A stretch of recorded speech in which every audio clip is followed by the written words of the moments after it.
Hi there and welcome to Network News from Real Agenda Radio. I'm Tom Burgess and thanks very much indeed for joining us today. Now in today's show you'll hear news and comment relating to organisations seeking to bring positive change and also featuring some fascinating people who will be interviewed for the Real Agenda Radio in more depth in the future sometime soon. So here are the headlines for today. What is the Britain Project? And you can find out more from director Monica Harding. And what is the future of Britain? A report from the recent event held in London. And there's been a new group set up called the Patriotic Millionaires who want to tax wealth, not work. Recently, there's been a bill to stop lying has been introduced into Parliament. So a bit more on those in a few moments.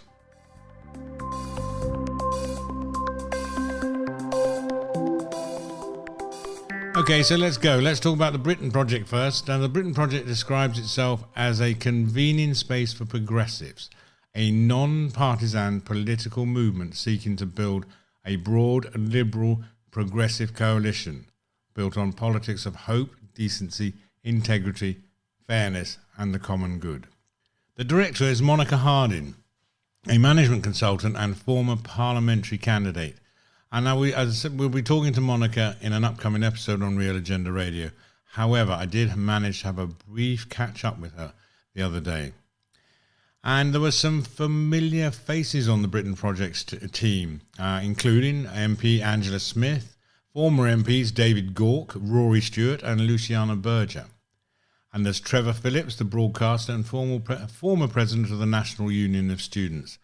Yes, I know, I was there. It's a long time ago. Anyway, and also Peter Kellner, the former president of the polling company YouGov, and indeed Nicola Horlick, the founder of Money & Co. So Monica's very keen for those interested and who want to get involved to leave the tribes at the door. And like me and so many others, she's frustrated by the lack of vision and leadership amongst our parliamentarians and seeks to build a consensus with a real plan. And Monica said we are a movement operating outside the confines of the electoral cycle and political parties. We welcome progressives from all tribes and none who want to effect real change. We're creating the space to build solutions to the challenges the UK faces, offering a different and more honest politics and encouraging the bold ideas to secure prosperity for today and future generations. Now, she said she shared some stats, some polling work that they'd done, and it's 2/3 of voters think Britain's going in the wrong direction. And I'm surprised it's not more. But anyway, 62% believe Britain is no longer a leader on the world stage. 7 out of 10 believe that without urgent action, the country faces a period of decline. And most people want to see a plan to improve Britain and to build a future. But 73% believe there is no plan. I think they could be right. So the Britain Project has organised a recent conference in London on the 30th of June called The Future of Britain. And they organised this along with My Life, My Say, the campaigning group, and the Tony Blair Institute for Global Change. Now you can find out more at thebritainproject.co.uk or mylifemysay.org.uk or institute.global.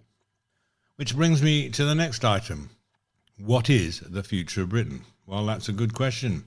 I was invited by the organisers of the Future of Britain conference, and I was very keen to find out whether there was a plan, to have a plan, and how we could move this forward. Now, the event was very professionally staged, and there were some very inspiring speakers that gave us a vision of what we could be achieved if we set our minds to it. Though I think after all the enlightening talk of the day, there was actually no call to action at the end, to say this is what's going to happen next, or where do we go from here? It sort of just fizzled out a bit, but everyone seemed to feel that it was an interesting and worthwhile event. But is that it? Hopefully there's more to come. Well, yes, indeed. I'm keen to find out what's next, and we understand there will be more work on key policy streams to develop some bold, inspiring and practical policy solutions. But my take is that this is a huge opportunity here to have a group that wants to work together for the good of the country, not just the party. So imagine if there was a new group. Maybe we'd call it Consensus, which individuals and MPs could sign up to as a commitment they're prepared to work together for the good of the country over party. Now, surely our polarising party system no longer reflects the interests of the voters, so things have got to change. While we are all reminded at this event that this was not the start of a new party, this could certainly be the start of a new movement, as the Britain Project hopes it will do, as do I.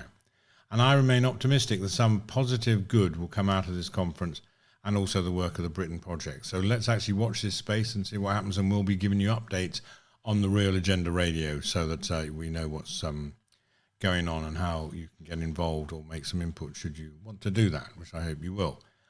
So moving on to the next news item for this week, the Patriotic Millionaires. And talking of bold, radical approaches, the Patriotic Millionaires held their first meeting at the Houses of Parliament on the 27th of June.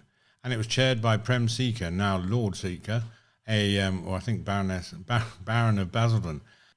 And he's a professor and he's a fellow tax justice campaigner. This event was well attended by a number of MPs, including Richard Burgess, Rebecca Long-Bailey and Esther McVeigh. 3 millionaires on the panel spoke out about how they should pay more tax on their wealth so that low-income earners did not suffer such hardship. I agree. I think that my view is that the key issue is that we all create the wealth, but the system means it's only accumulated by the few. So it is morally right to tax wealth to ensure that a good proportion of it goes back into the public domain for the benefit of all, and to pay for the infrastructure, education, health and care services that enable people and businesses to thrive and create wealth, which our current system means it results in it not being shared equitably. One of the concerns people have about this is that they think, well, that's going to affect me. And no, we're really talking about extreme wealth here. In fact, one of the points discussed at this event was, what is the extreme wealth level? Is indeed you get an extreme poverty level, or get a poverty level. This is only talking about people that may have over 3 million in assets. So don't worry if you've just paid off your house, or you've even bought a new car. That's not part of the plan, because this extreme wealth is piling up and it's not being used. It needs to be shared with people who will spend it in the economy to boost the economy. So the Patriotic Millionaires is a network of British millionaires from multiple industries and backgrounds from across the UK. And they're keen to deliver a shared mission to leverage the voice of wealth to build a more just, stable and inclusive society, and to push for fair taxation and accelerate the end of extreme wealth. It is a sister organisation to Patriotic Millionaires, a US organisation which is established in 2010 with the same mission. Now, one of the board members is my friend and fellow author Chuck Collins, who kindly gave me a great reference to my book, From Here to Prosperity. I just thought I'd get that in, but Chuck is a great guy. It's a fascinating story, as he inherited a huge sum from when he was young, a fortune created by his grandfather's meatpacking business, Oscar Mayer. But Chuck put it all into foundations and spent his entire career campaigning to reduce inequality. So you can find out more at patrioticmillionaires.uk. And finally today, there's been a new parliamentary bill introduced into Parliament which would ban lying in Parliament. Well, there you go. Absolutely. You need to do something about that. The legislation which Liz Saville-Roberts, a Plaid Cymru MP, introduced to the Commons on the 28th of June will make it an offence for politicians to willfully lie in public. The law would be enforced through the same arbitration procedures already used to determine whether a business or corporation has intentionally missold or misled, with repeat offences resulting in a fine or ultimately a 10-year ban from standing for election. And Ms Saville-Roberts said, each day now brings with it more deception, dishonesty, duplicity from the highest levels of government. Lies have been told to win elections, spread hate and evade security. She continues to say the consequence has been the withering away of public faith in democracy and the trashing of common values. According to a survey by the think tank Compassion in Politics, our friends, the number one value that voters believe is absent in our politics today is honesty. And the survey suggests that the public are indeed concerned about the lack of honesty in UK politics, with 53% citing dishonesty from politicians as a concern, 63% wanting to see more honesty in politics. The same poll found that 73% support Liz Savile-Roberts' bill, which was helped be put together with the team at Compassion in Politics, including 71% of Conservative voters and more than three-quarters of Labour supporters. So you can find out more at compassioninpolitics.com.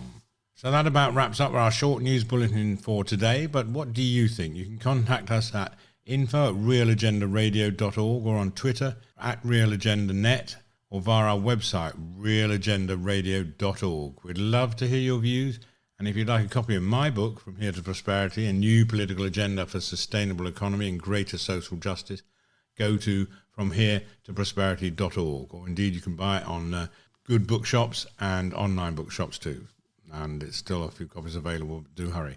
You can listen and subscribe free to Real Agenda Radio on Amazon, Apple Podcasts, Google and Spotify, and more podcast providers, where you'll find a range of podcasts for positive change. Now, our next bulletin, and it looks like some of the things we're going to be telling you about, is the Compassion Coalition, what's up with Extinction Rebellion, and the living wage, the real living wage. So more about that in our next edition. We do know that we can achieve change if we work together. So that's what we're doing on Real Agenda Radio. The campaign groups and think tanks whose podcasts we distribute have a collective online following of nearly 1 million. Our challenge is to make sure they all listen to Real Agenda Radio. Recent shows have included It's Bloody Complicated from Compass, podcasts from the Shepherd Walwyn, the publishers of Ethical and Economic series and books, and Across the Benches from Compassion in Politics. A special thanks to our sponsors, Switch, the workstation for your browser. Do you find yourself with too many tabs open and losing your place? Try switchextension.com. It's free to download. Save yourself time. I do. It's great. Now, one thing is certain. People want to see change to a more compassionate and just society. As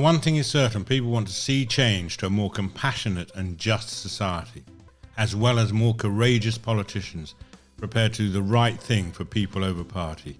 It's not happening, but it can. It's urgent, and it's up to us to make it happen. Because that's the Real Agenda. I'm Tom Burgess. Thank you for listening, and I look forward to talking to you again soon.